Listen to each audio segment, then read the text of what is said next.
Vamos a desarrollar los indicadores económicos con el expresidente Ernesto Samper, que muy gentilmente nos acompaña a esta hora, para hablar precisamente de los temas que preocupan a los colombianos. ¿Qué va a pasar con el bolsillo, con el futuro presidente de Colombia? Y bueno, qué mejor que la experiencia de un hombre que no solamente fue presidente de Colombia, sino que fue el presidente de la Asociación de Instituciones Financieras del país. Expresidente Samper, bienvenido, buenos días. Gracias, Julio. Un saludo a usted, a todos los oyentes y a su mesa de trabajo. Antes de ir al tema, le acabo de notar la voz un poquito afectada. Y yo creo que es que usted no estaba acostumbrado al trajín de estar en la tarima, de estar con el entusiasmo de la campaña. Y sabe que me parece que para usted debe ser reconfortante volver a hacer lo que hizo hace muchos años. Lo noto contento. Sí, ahora, no es que sea lo mío lo de la tarima, y creo que no me subí a una tarima desde hace muchos años, pero es emocionante, sobre todo en la Plaza de Bogotá, en la Plaza de Bolívar de Bogotá, donde han pasado tantos hechos históricos, pues estar otra vez en la tarima, así sea por un breve tiempo, para un saludo, pues me parece que es emocionante, y yo estoy convencido de que este es el camino que le sirve por lo menos a las cosas que yo estoy buscando, al tema de la paz, al tema de la humanización del conflicto, la integración latinoamericana, y creo que pues Cepeda es el que mejor realiza esos temas. Para otros acepto legítimamente que estén buscando otras cosas y que las encuentren en otras personas, pero para mí esta era la persona.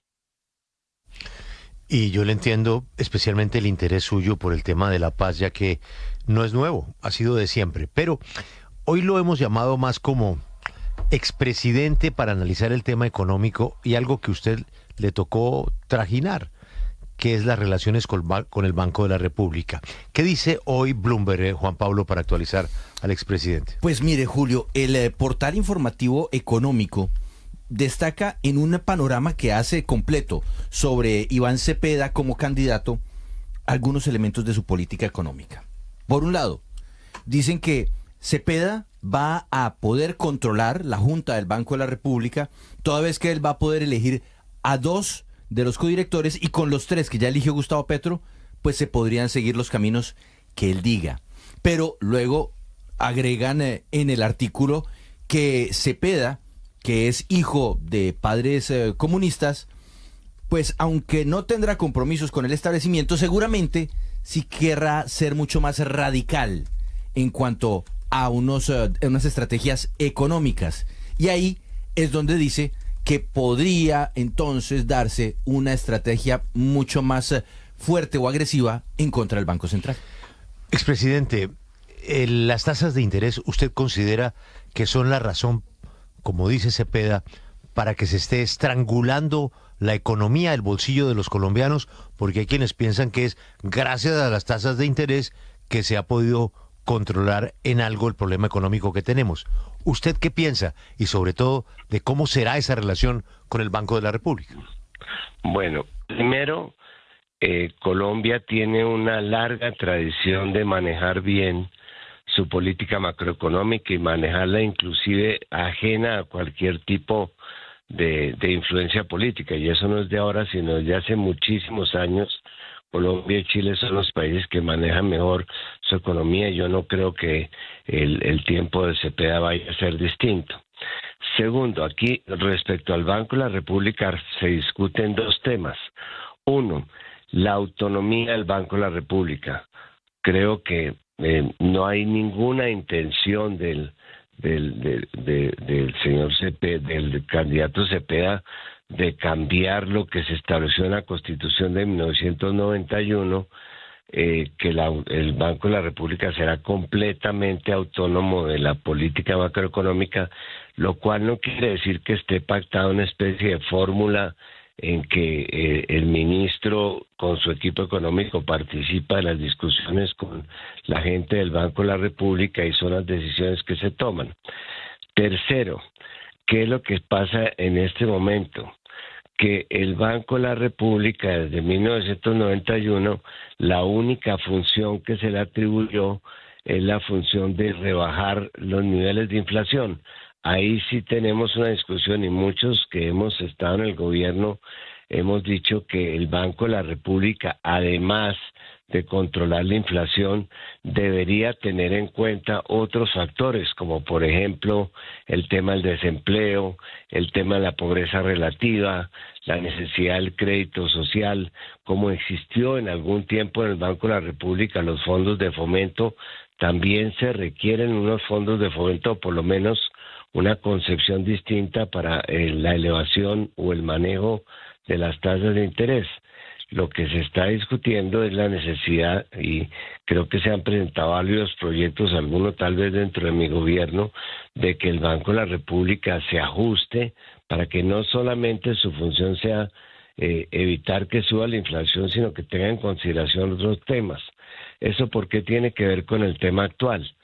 Porque se hizo un ajuste de los niveles de salario mínimo para acercarlos a la canasta familiar, como fue el que planteó el gobierno actual, y efectivamente la gente salió a criticarlo porque el Banco de la República, en lugar de ver cómo podía manejar esto, lo que hizo fue subir las tasas de interés para quitarle a los salarios lo que le acaban de dar, ¿me explico? Entonces, con lo cual hacía absolutamente neutro el efecto de los salarios.